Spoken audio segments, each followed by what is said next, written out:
A very, very good evening to everyone. Today we have Rasa Vihari Dasa Prabhu with us, and he has done his BE from Oxford Engineering College, Bangalore. He's associated with ISKCON for a long decade, and he became one of our very good mentor and my very good friend. We have been in conversation for a long, and last time when a troop went to ISKCON London, I requested him to, give a place to some of my contact, and without any terms and condition, he took me to those places. So I would like to request Rasa Bihari Dasa Prabhu to come here and take the stage here with you. And after that, we will introduce you with all of our members, and they can be blessed by you. Please join us.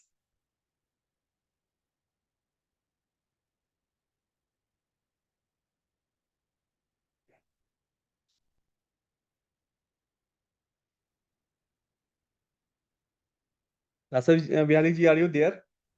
Yeah, yeah. Okay. Hare Krishna to everybody. Very good Hare evening. Krishna. I think in person, maybe we don't know much each other, but still we are the part of this group, which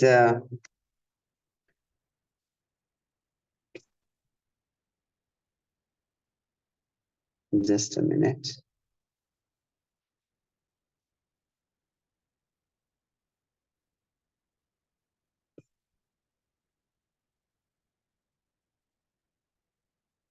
So Amresh ji is, I think, actively involving all of us in this group.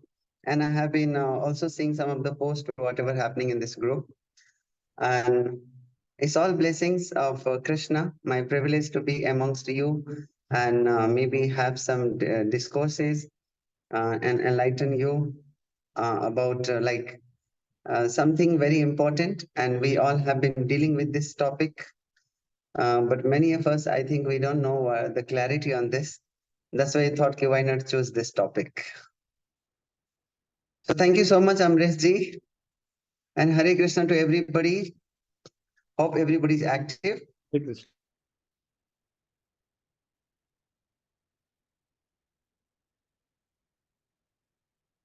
So to start with, first I would like to ask all of you, maybe one by one, you can all uh, unmute yourself and answer to me that because this topic is something about definition of God, and God is such a common topic that we all know, especially being Indians, I would say, and even all over the world. Forget about particular name of God, but the word God is very common amongst us, and we all deal with it on day-to-day basis. So I would like to ask, what is your definition of God? Who would like to volunteer? So I want to hear from each one of you. What's your opinion, or what is your definition? What understanding you are having? Okay. So first of all, Guruji will tell Sanjay Agrawal sir. Sir, kindly introduce yourself also and Thank you. please answer. Hare Krishna, Prabhu. Hare Krishna.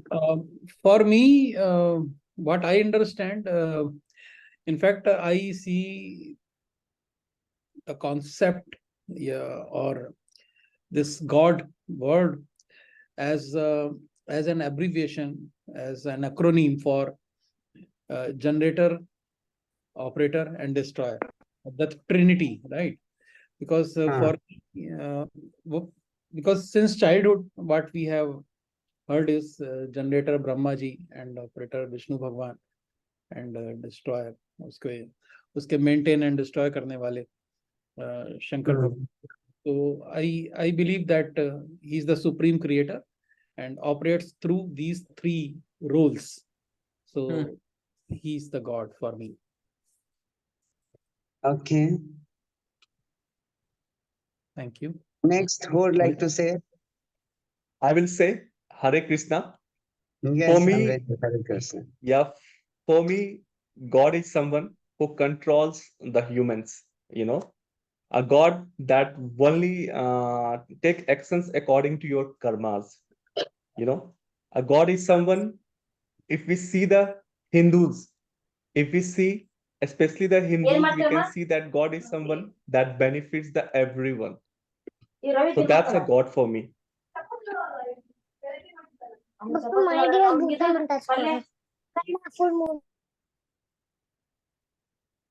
I request you to unmute your background, any kind of disturbance. So next, who would like to answer? What is your definition of God? Sanuji, if you can. So for me, God is power, God is strength. And I would say ki in all my problems, I always, want God to be with me. And I always, the problem with all of us, I guess, is we just remember God when we are in trouble. But Yes. God is someone who gives us strength at all the time, because we only expect him when we are in trouble, but he is with us 24/7. And I truly believe in him. And I have experienced God sometimes when I'm in really in deep problems. I have experienced him. So I truly I'm a strong believer of God. And there is supreme power who is guiding us and who is giving strength to all of us. This is my belief. So you feel that if we have to experience God, we should be in trouble. I do always think this because, most of us, I guess, when we are happy, we never say that God has done this. But, when we are in trouble, we always used to say, Bhagwan, mere saath hi kyun hota hai? Why this happens to me only, God? Why this Why is me? happening? Why you are doing this to me? Only we blame God for all the situations. So Yes. this is what happens basically with us. So I always feel that when we are in trouble, we always we genuinely want God to be with us. Correct. Next, anybody would like to answer? You can So I tell your did, definition. There is no negative marking in this. You can always share your opinion. our Then Vice only you can President get Alok to Sharma learn. is here. Alok ji. Okay, what is Mm. God? God Yeah. is it's a form of energy which I feel. The way you think, the way you get respond. So for me, it's a form of energy. I rather say, right? So actually, I'm not a ideology worshipper, right? So I always take energy to be one of the most important thing in my personal life, right? Suppose Mm. every world there is in terms of meditations, right? The whole world is there with energy, right? So I always think that the more I give positive energy to the world, right, it comes back. So I my ideology is that suppose I do meditation, right? So I give lots and lots of impact or an energy to the world, that if I have certain issues, I share it with the I share that energy out and release out, such that immediately after a second, right, I deploy myself into that positiveness, that no, this is nothing in front of what other are facing. So for me, it's a form of a huge energy, what I feel. Good. Anybody wants to come? Or shall I tell you the definition of God? Or anybody wants to share? Anyone having any answer? Good evening, Radhe Radhe. I am Radhe. Pallavi. Yes. I'm glad to find you here because I'm also in Bangalore and I'm planning to visit tomorrow the ISKCON temple. Very good. Yeah, I think God is a belief. It's basically a belief which we think that there is somebody to take care of us, and He's the regulator of all the energies, the universe, and something. He's a we cannot say it's a being. It may be we can consider it. I believe like it's a concept. It's a belief that we develop in ourselves, and we think that it is like it takes care of us. Well, there is someone who takes care of all this nature and everything, and the regulations and is regulating the whole universe. That's what I feel about God. Yeah. Thank you. Good. So some way everybody has some of the ideas are actually matching with whatever the scriptures. Because for us, sometimes like when we go to the school and college, and when you share your opinion, but we always learn the laws or the definition from the books, science. So like this, when it comes to spirituality also, we learn everything from the scriptures. So scriptures are the basic foundation for us, which give us actually the meaning of life, the meaning of God. And whatever definition you all have given, something it is always connected to what I'm going to explain you. So in Vishnu Purana, if you all know, Vyasadeva is the literary incarnation of Krishna. So Vyasadeva's father, anybody knows what is the name of Vyasadeva's father? Anybody here? Vyasa's father. Okay, so nobody knows, I think. So the father of Vyasadeva was Parasara Muni. So Parasara Muni gave this definition of God. And basically, like, as I heard, like, okay, one of you said that I feel God is a strength and power. I feel God is energy. Or whenever I'm in difficulty, I pray to Him. So why do we pray to God? Because we feel He is something beyond me. I'm in difficulty, I feel God can protect me because I feel He is more powerful than me. That's why something I'm not able to do, God can do. So something is beyond all of our capacity. And the definition in Vishnu Purana, it says, Aiswaryasya Samagrasya. In fact, I would say if you can all note down also, I'll explain you each point in this. The whole sloka says, Aiswaryasya Samagrasya Viryasya Yasasasriya Jnana Vairagyasya Shannambhaga Itingana. The moment we say God, the meaning of God in Hindi, if you all translate, we all say, or Sanskrit, it is Bhagavan. In Sanskrit, the meaning of Bhagwan, when you break it, it comes Bhaga and Van. Bhaga means opulence. Opulence can be somebody is very rich, somebody is very beautiful, somebody is very renounced, somebody is very knowledgeable, somebody has so much power. These are all called opulence. That's why in our society we find, okay, somebody is very rich and people are attracted to them. Somebody is very beautiful and people are attracted. So these are all the opulence. So Bhaga means opulences and one means one who possesses, the owner of all those opulences. That is the meaning of Bhagavan. I'm sure most of us or most of you would not have heard this explanation of this word Bhagavan, even though in daily life we use Bhagwan, Bhagwan we say, but we never knew the meaning of Bhagwan. Now it says, what are the possessions? What are the qualities God should really have? So it's like in our science we have studied, there is called alkaline test, red litmus test, blue litmus test, no, or hydrogen gas. Then how to test that is a hydrogen gas? Similarly, there is like a God test. How do you know who is God? Tomorrow, one Swamiji like me may come to you and he will say, I'm God. And especially India is famous for that. In India, every street you will find a God. So many Swamijis will come to you and say, I'm God. And the innocent people are cheated like that. So this definition will really educate us, give us the right knowledge, and in future we'll know if somebody bluffs you that I am God, you can do God test and find out whether that person is God or not. So the first point it says there are 6 opulences.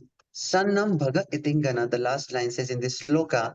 So the first one is Aiswaryasya. Aiswarya means rich. Now, suppose example, you can take example. If you see the news, every one in while, often you see like the top 10, the top rich people in the whole world, and that keep fluctuation. Sometime Adani, sometime Ambani, sometime Bill Gates, sometime Mark Zuckerberg, and so many people like that. So Aishwarya means riches, the one who has all the riches. Now you can see, okay, in your city. I request you can all keep yourself mute so that there is no disturbance in the background. So if you find in your city, on your own community, you will find one person is rich in your village, in your town. Similarly, if you see in our country, somebody will be the richest man. And if that person you compare with another country, you find another somebody richest man. So if you go on comparing one after another, okay, you may find one person is very richest in the whole country. You can say he's the richest man in the country. But can you say that he possesses all the richness of the whole world? Can his money buy the whole world? Anybody would like to say? Richness is fluctuating. We see sometimes Ambani is the richest man in the world, sometimes Bill Gates is the richest man in the world, and like this keep changing.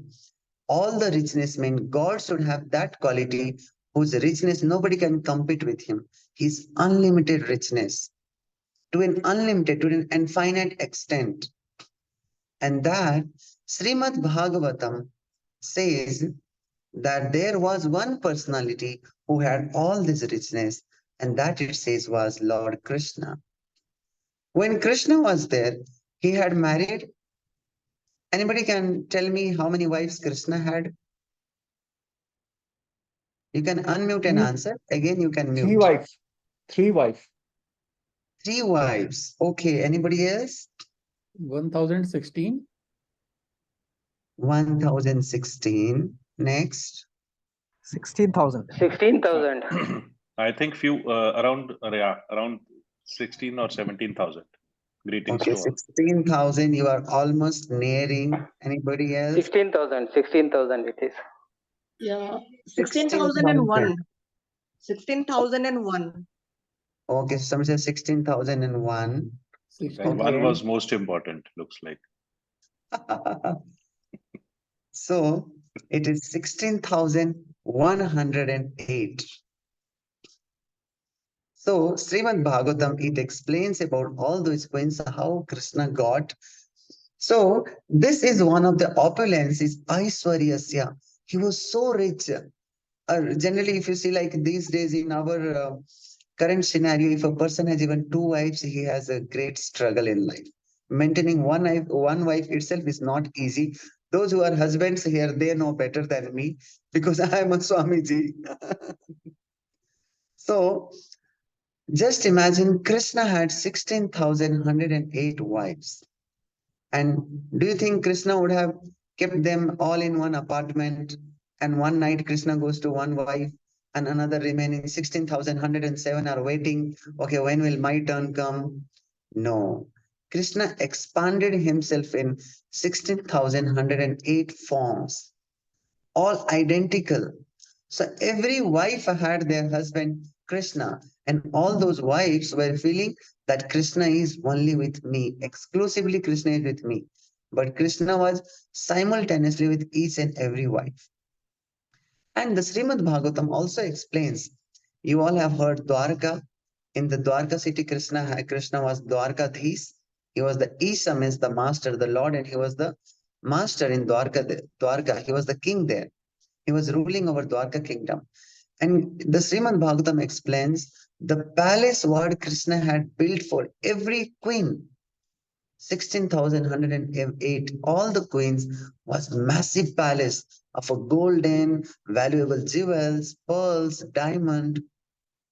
If you all happen to read Srimad Bhagavatam, you come across this, that was the opulence Krishna had. It was not a brick and cement house what we stay. Everything, even the beds were of the golden. Every kind of furnitures, they had a golden furnitures. So that was the opulence Krishna exhibited. And that's why generally when you want money, we go and pray to Lakshmi, isn't it? Why? Because you feel God has more money than me. That's why you go to God. Or you go to ask loan from somebody. Whom do you ask loan? You never ask loan from somebody who is poorer than you. You always ask somebody who has more money than you or richer than you. So we go to God because we feel God has a lot of money or God has all the riches. And this sloka says, God is the one who should be the most richest man who has unlimited richness, the whole richness of this world. That is one of the quality of God. The second point it says, Aishwaryasya samagrasya viryasya. Veer. Veer means power, strength. Like somebody said, I believe God means strength, power for me. So yes, God means that's why you feel, okay, God will protect me. Like many people go and pray to Hanumanji. Oh, Hanumanji, please protect me. Or people may be going to Ganeshji and say, Ganeshji, please protect me.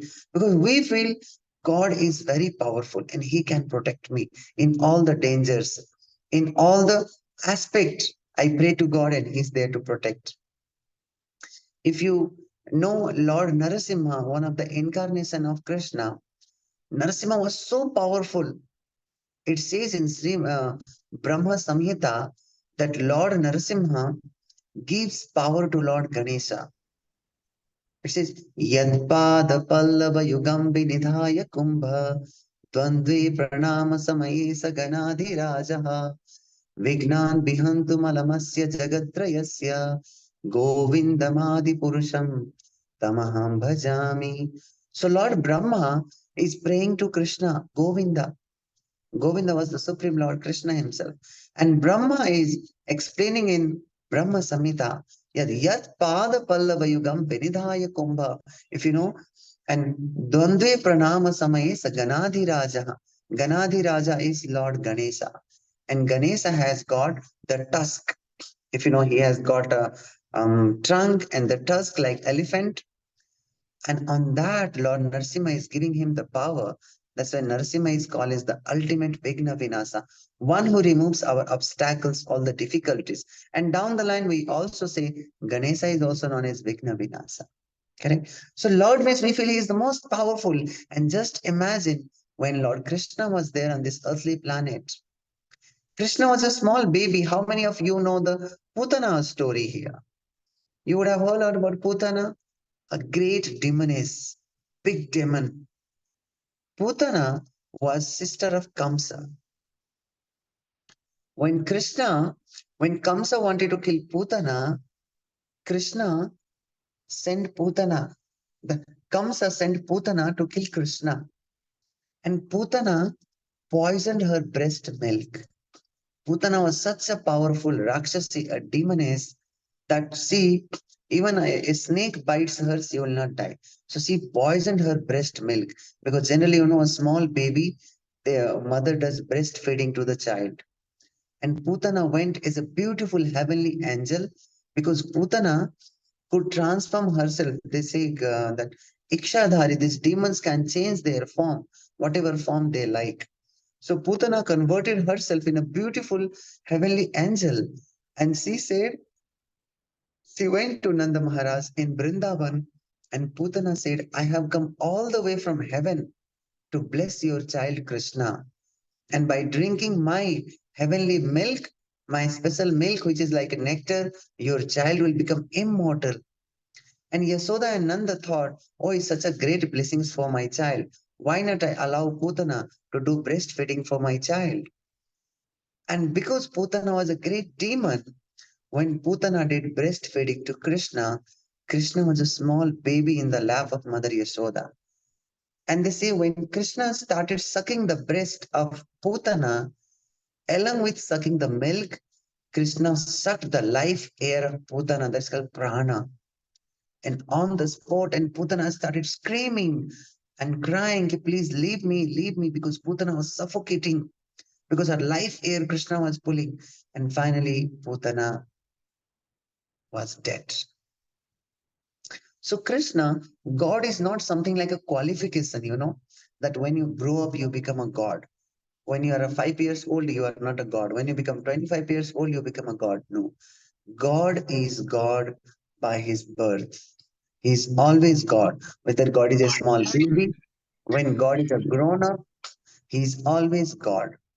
And that Krishna exhibited when he was a young boy. He fought with so many demons. When he went to Mathura, Vrindavan, when he was in Dwarka, he fought with so many demons like Jarasandha, Shishupala. He killed Kamsa when he was a small boy.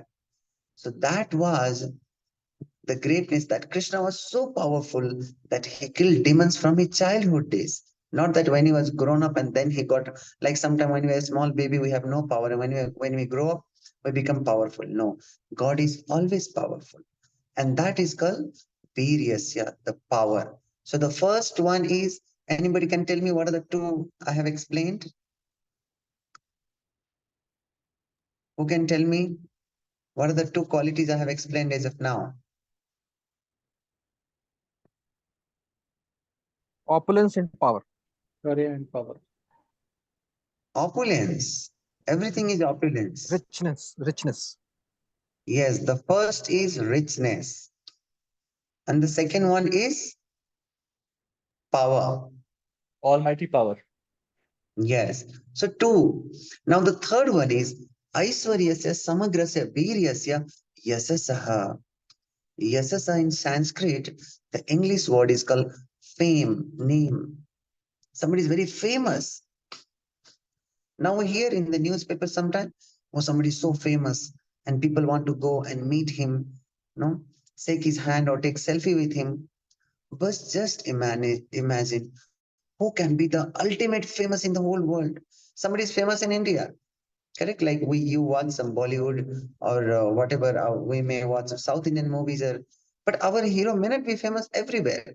If they go to other countries, they may not be so valuable, like how they have got so much value in India, or how much name and fame they have in India, correct? Or some foreigner heroines come, that may not matter much for us because we have some local other heroines, they are more famous. Or it can be from other field also, people can be very famous, correct? But the fame what Krishna had is even today.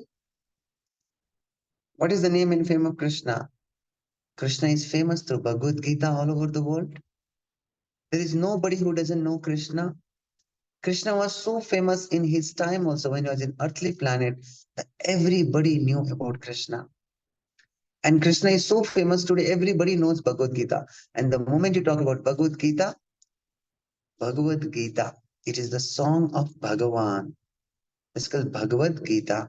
And that Bhagavan, and who is the speaker in Bhagavad Gita? The moment you see the cover page of Bhagavad Gita, you find Krishna speaking to Arjuna. So Arjuna is the student and Krishna is the teacher. And Krishna is so famous, all the people in the whole world knows. And name and fame is not something like, suppose Gandhiji was famous one of the time, Hitler was famous one of the time, but where is their name and fame now? Our Gandhiji is there in our notes, the money what we carry. But how many of we really every day get up, see the notes and remember, oh, Gandhiji did so much for our country. As the time passes, the name and fame changes. Somebody else become more famous. Like you have seen heroines. Those days, our old 80s, 90s, 20s, all those heroines, where are their name and fame? Now we see all new heroines have come whom people like. So name fame is not something that changes in some decades, some years. He is famous always. He was famous, he is famous, and he remains to be famous. That is called name and fame. And that Krishna had. Even today, people know Krishna through the Bhagavad Gita.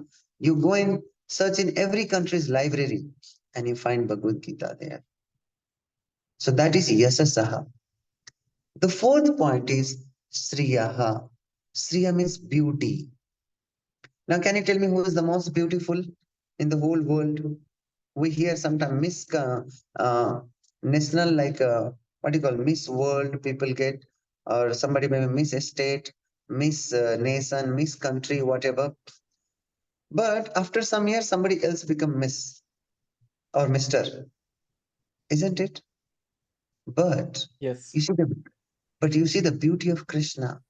Even today, you see the baby form of Krishna, or how Krishna is so beautiful that everybody adores the beauty of Krishna. Everybody loves. You would have seen the paintings of Krishna or the statues or the deities of Krishna. And Brahma Samhita, actually, see, whole this Brahma Samhita was spoken. If you all have heard the story of Srimad Bhagavatam, that Brahma was born from the lotus. That lotus came from the navel of Vishnu. That's why Brahma is called Swayambhu. He was not born from the womb of a mother. He is self-born. He came from the lotus that emerged out from the navel of Vishnu. That's why Vishnu is also called as Padmanabha. Brahma, when he was born, he thought, now what is, it's like, just imagine in one country, somebody drops you from a flight and you are the single person in that whole country.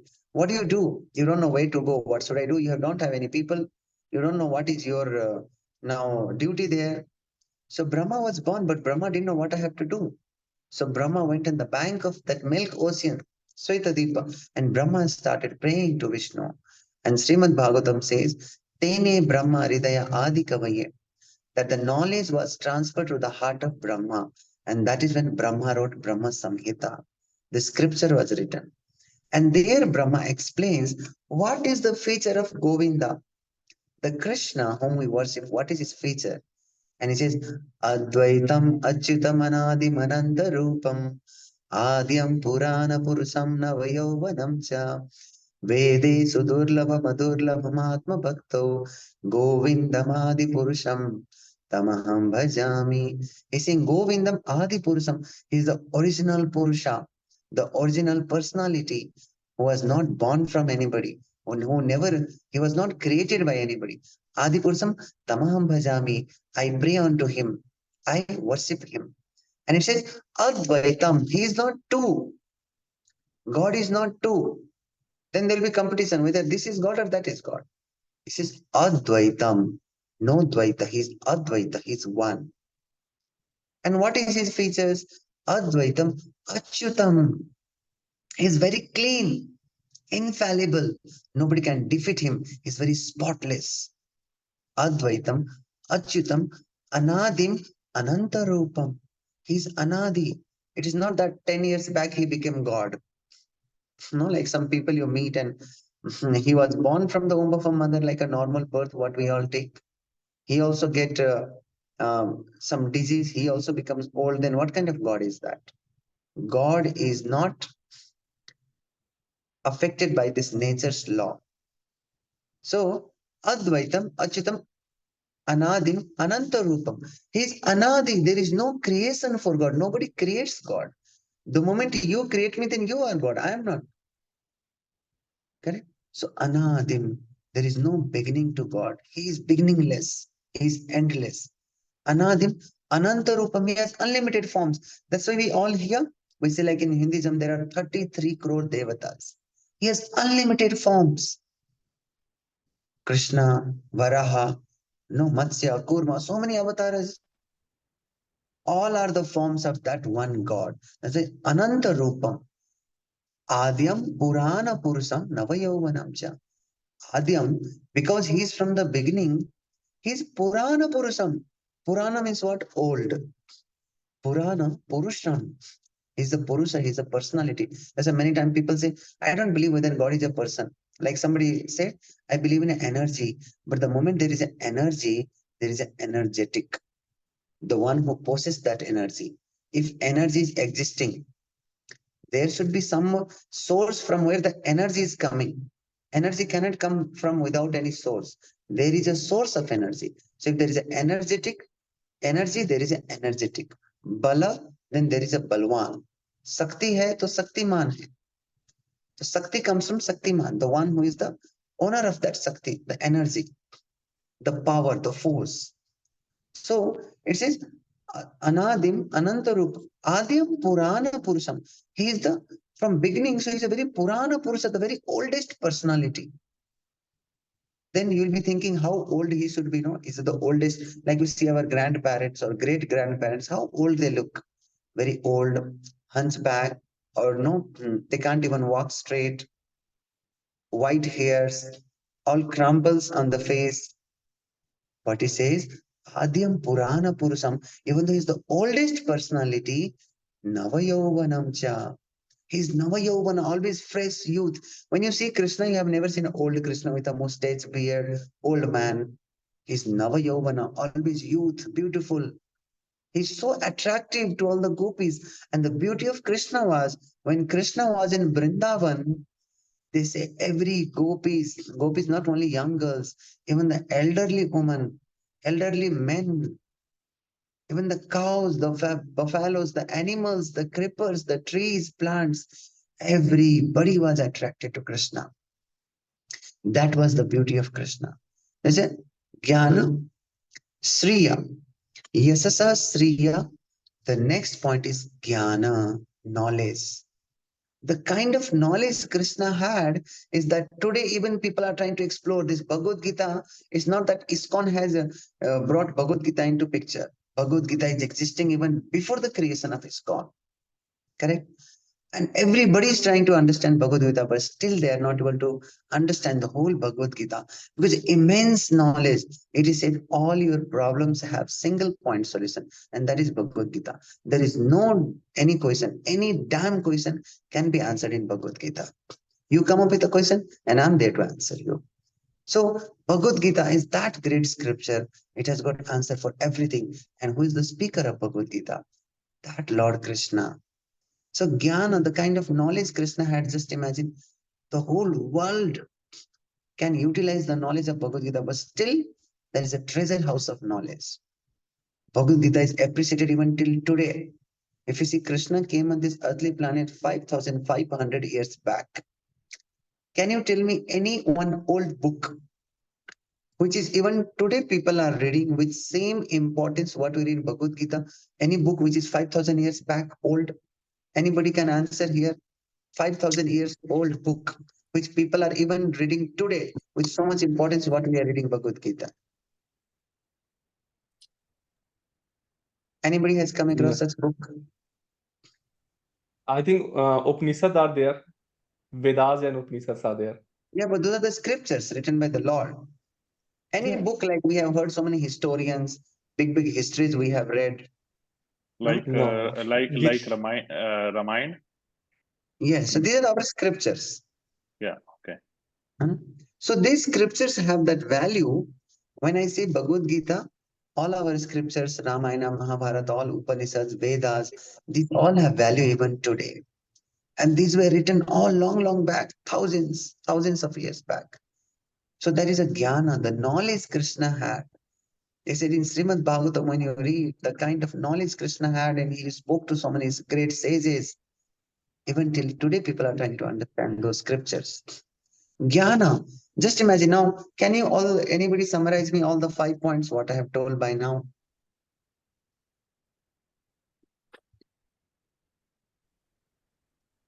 Yes, Dipankar sir. Attentively, they can answer. You mean Yes. Advaitam? No, you can tell me in English. What are the points you got? No need to remember the Sanskrit one. No, I have Advaitvam, Chintaman, Anadi.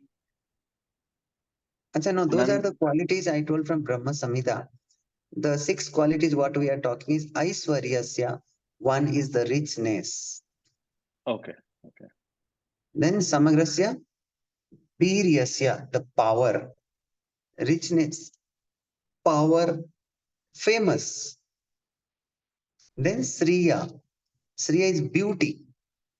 And Jnana is knowledge. So 5, by now you have heard richness, power, beauty, famous, fame, beauty, and Shreya, knowledge. Gyan. Knowledge. knowledge. Now the 6th one is, because it says Shannam Bhagat, the 6 qualities of Lord, and the 6th one is renunciation, vairagya. Just imagine when people have little richness, how much they are attached. They cannot be vairagya. They cannot be detached. When people are beautiful, they are so much attached to their beauty, going now and then to parlor. All these heroines, they are existing as long as they are beautiful. Once they become old, who cares? Isn't it? Then some new heroines come, new hero come. Somebody has so much money. As long as he has money, people are interested in them. Somebody is very powerful, but we have heard some big wrestlers. They're not even able to lift one cup of tea. So these are all for a certain time period, that's all. But these qualities, even though Krishna was very renounced. Just imagine you have so much money, can you be renounced? No. You are very beautiful, you use your beauty. Oh, nowadays, like taking so much selfie and posting here and there. People want so much likes on Facebook, Twitter, LinkedIn, all those things. So many social medias. We want to make ourselves famous. If you are famous, can you be detached? You cannot be renounced. You want to be more famous, more likes. Nowadays, social media is all about that. People make their videos, they put their posts, selfies. I heard once in Mumbai, one of the place that one young girl, she made her one selfie she took and posted on Facebook, and nobody liked. She felt so depressed because of that she didn't get enough likes. She went on the top floor of her house and jumped and committed suicide just because he didn't get enough likes on the social media.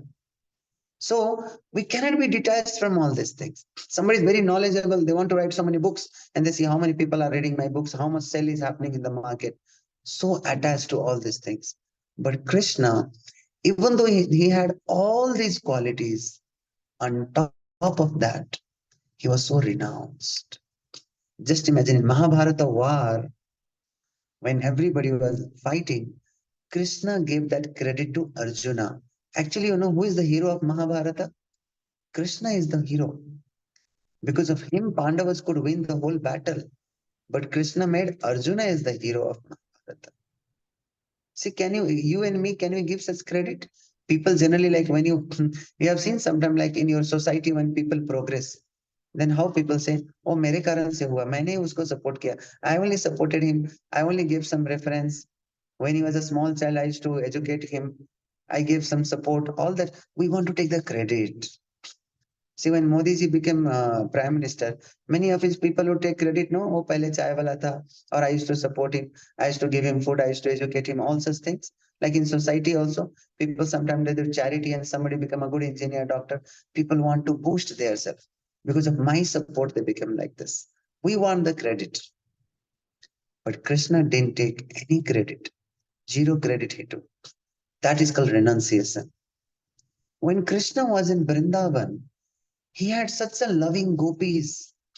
Just imagine when your wife is loving you so much, when your children are loving you so much, when your society people love you so much. Can you leave your family and become a sannyasi? No. But Krishna, he had such a loving people, residents of Vrindavan. But Krishna just left Vrindavan and went to Mathura. They say, the Srimad Bhagavatam explains, the gopis, some gopis lost their life because their whole life was Krishna. They cannot imagine life without Krishna. Just imagine, like nowadays, people think you cannot think of life without money. For gopis, their life, air was Krishna, their prana. When Krishna went, many gopis lost their lives. And then Krishna even left Mathura. Krishna, such a loving parents, Nanda, Yasoda. Then the parents who gave him birth, Vasudeva, Devaki. He just left and went to Dwarka. Just imagine the kind of renunciation. Krishna was so detached from everything, even though Krishna had all these things. So it is not a ordinary thing, somebody be detached even after having so much name, fame, power, knowledge, beauty. And it says, Shannam Bhaga Itingana. These 6 qualities, Shannam, 6 qualities, if anybody has simultaneously, not that somebody is only powerful, then he's God. No. All these 6 should be simultaneously at one time to an unlimited extent, to an infinity, then he's God. Now you can think and give me some examples, some gods in our society, so-called God in our society, who has got all the 6 qualities and unlimited. So now anybody answer me, can we say that Katrina Kaif is God because he is very beautiful? No, Can anybody answer me?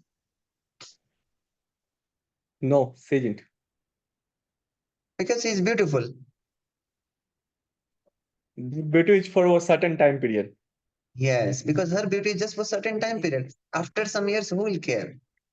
Isn't it? Then she is not powerful. That's why she needs bodyguard. She's not having all the richness. That's why she goes and makes film. If you know a lot of hero heroines, they have to expose so much to get so much money in the film. It means you have need of money. That's why you are going and earning there. So just one quality, little bit beauty, but not so much knowledge. That's why you have to go to school and college and learn. Correct? Or anybody can say, okay, Ambani is God because he has got so much money. India, he is a very famous name. Na? No, he didn't. Or somebody can say Modi is God because he is very famous. A great prime minister, everybody adores him. No.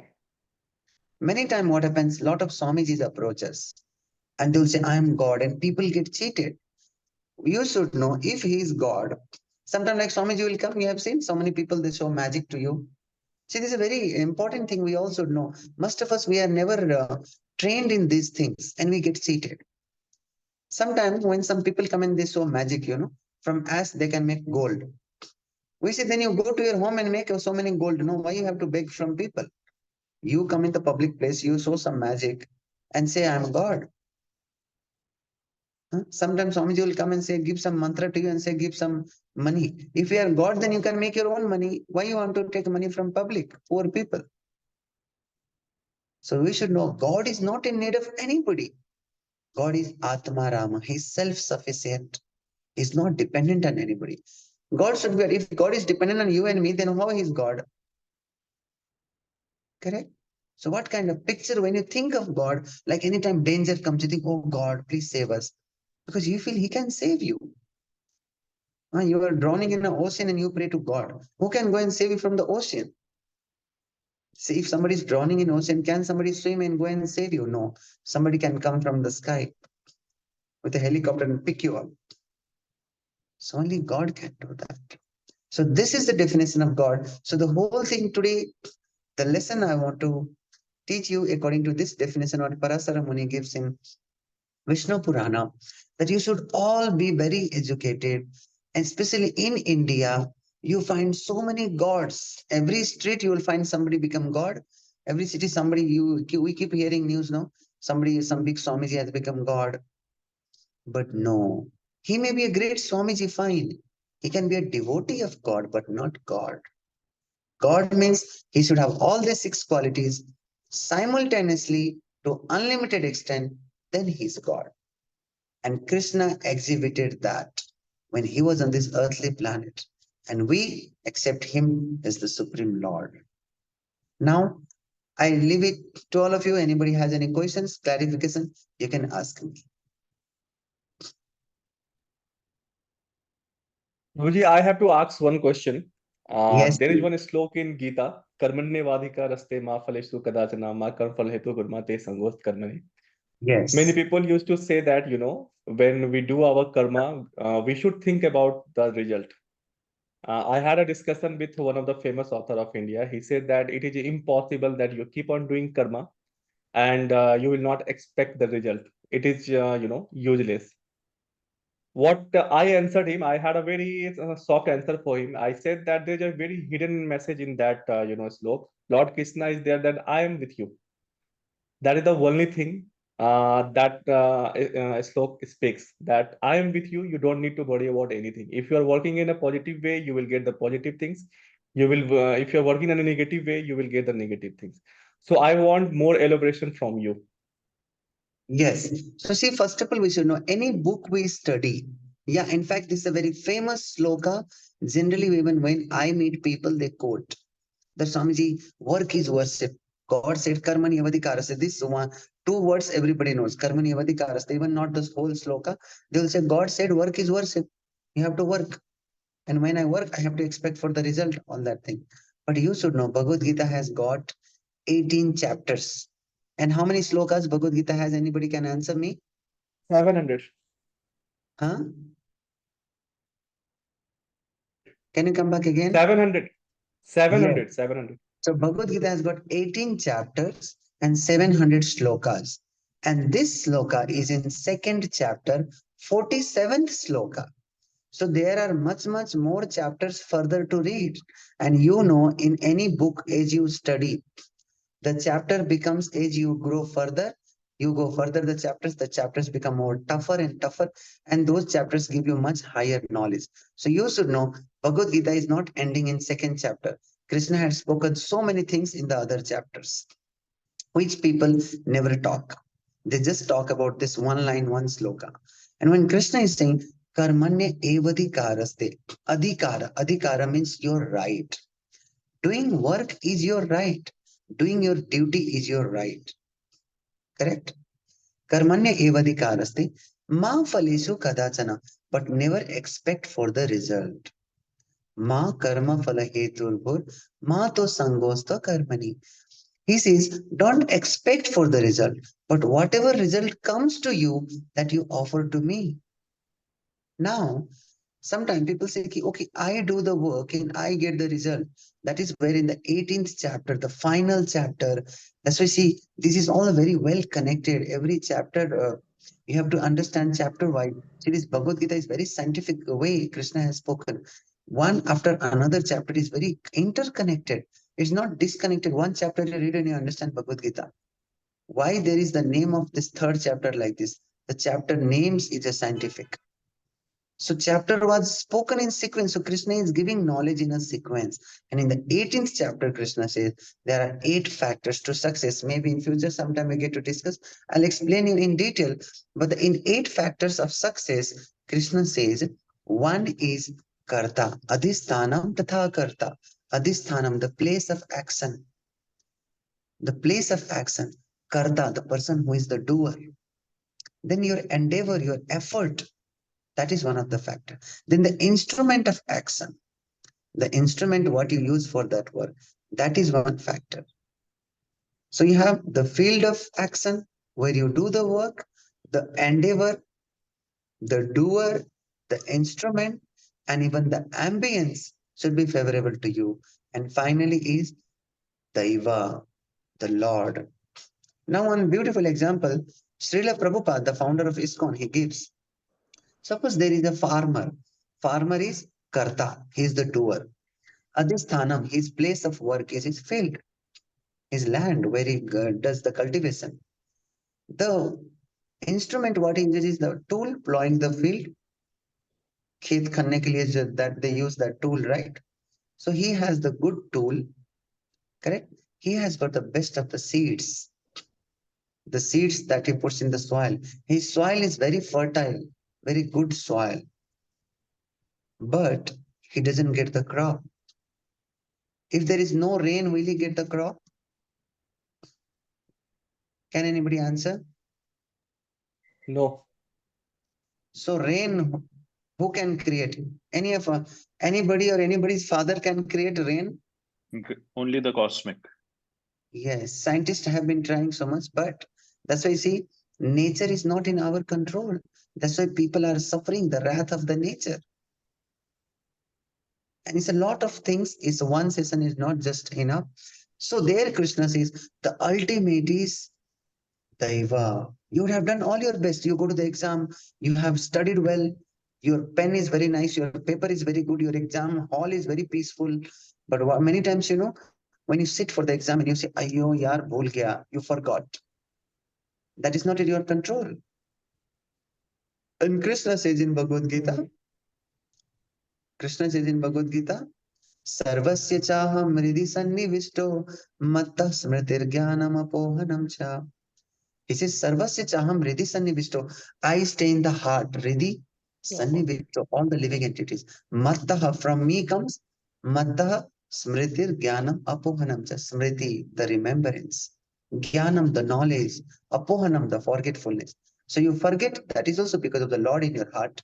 You remember something, that is also because of Him. Nothing is in your control, sir. So don't be very proud.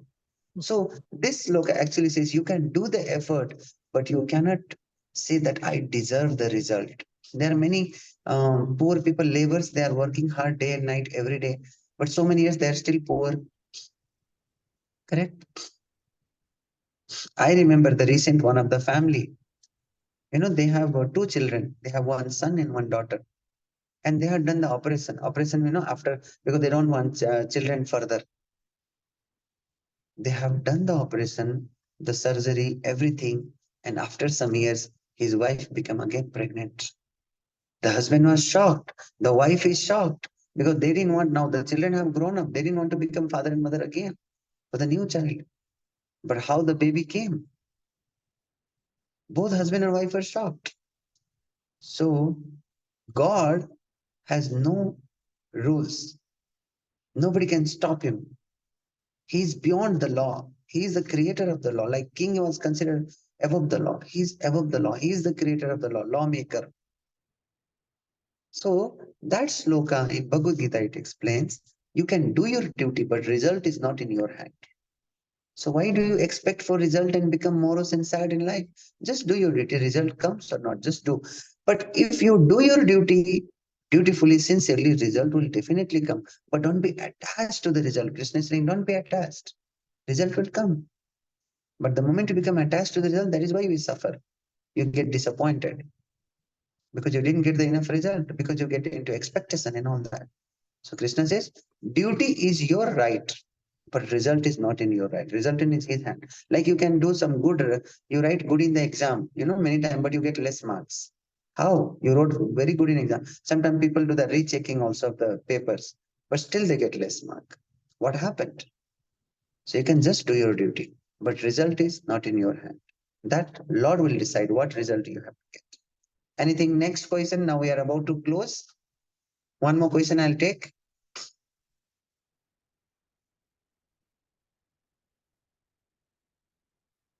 I think not everybody is active.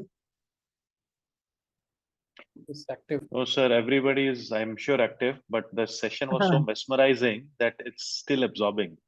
I think we will have to request you to Amrishji to get sir one more time, get Guruji one more time, Sure, sir. Okay. Sure, sir. sometime Sir, whenever one thing. convenient. One thing I have to share about Gita, I have read Gita more than 10 to 12 times, and starting from the first sloka, Dharm Kshetre, Karm Kshetre, Samveta Yuyotsava, Mamka Pandava, Kim Kurvata Sanjaya. It starts from the arrogance of a person who is seeing the world is nothing in front of him. But Lord Krishna has responded in a very good way through the entire 700 slokas. And as Prabhuji said, that every chapter is interconnected with each other.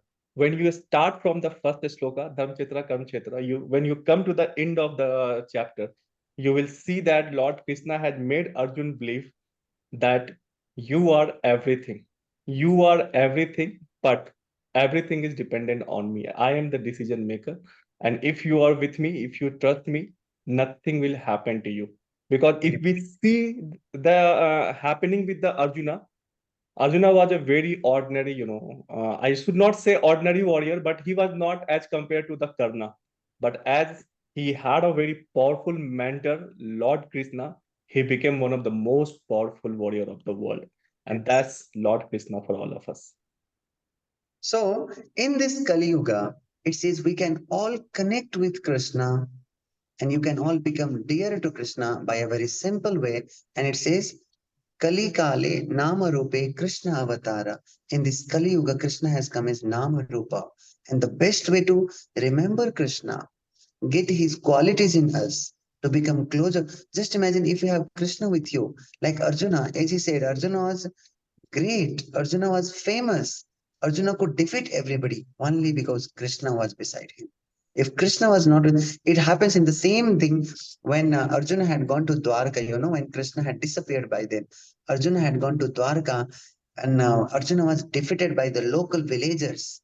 And Arjuna says that time, I have the same Gandiva, I have my same chariot, I am the same Arjuna. But how I was defeated? Because Krishna was not with him.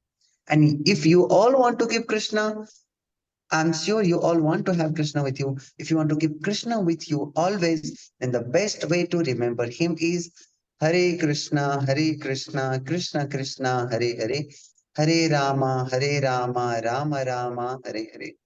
You should chant this Maha Mantra daily, minimum 108 times, and you can see the miracles happen in your life. They say the doctor can only suggest you the medicine, but if you are really interested to cure your disease, treat your disease, for the treatment, you have to take the medicine. The doctor cannot force you to take the medicine. So we, Swamiji, are like the spiritual doctors. We can recommend you the medicine which can cure your karma, your lust, your anger, your greed, and all kinds of bad habits just by taking this medicine. And this medicine is Hare Krishna, Krishna Krishna, Hare Hare, Hare Rama, Rama Rama, Hare Hare. Thank you so much to everybody. My privilege to be here. I thank Srila Prabhupada, my guru, because of whose grace I have got this knowledge. And you can see the background is the ISKCON Bangalore temple. So I thank the organization where I am and the knowledge what Krishna has given. And thank you to everybody. Wish you all a happy Vijayadashmi. Today is the day Lord Rama got victory over Ravana. So let us all chant Hare Krishna and pray to Lord Rama that he blesses us, that we get victory over all those bad habits what we have. the bad qualities what we have by chanting this Hare Krishna. Thank you so much. Hare Krishna. Thank you. Thank Thank you, you. everyone. Thank you. Thank Hare you. Krishna. Thank you. Bye-bye. Thank you, Prabhuji. Thank you, Prabhuji. Thank you, everyone. So- Thank you, Swamiji, for accepting my request to come here. And if anyone wants, IFBIC members wants to connect with Swamiji, he's in our group. You can message him. He don't respond immediately because we can understand that he has a very busy schedule. But even though he responds, and we are here for making networking, and nothing can be a better networking than having ISKCON person with us. We are blessed. So if anyone has a close remarks, Sanjay sir, if you can have a close remarks, sir. Honestly, I'm speechless. And when you hear about God and when you hear about, especially about Lord Krishna, so no words are enough to thank Swamiji for coming here and enlightening us. This is a very beautiful thing. And before we conclude, let us spend 30 minutes, 30 seconds in chanting under the guidance of Swamiji. Just 30 seconds and we will part with that. So please. Hare Krishna, Hare Krishna, Krishna Krishna, Hare Hare, Hare Rama, Hare Rama, Hare Rama Rama, Rama, Rama Hare Hare. Rama. Hare Hare. Thank you so much. Hare Krishna. Thank you. Very Hare Krishna. Thank you.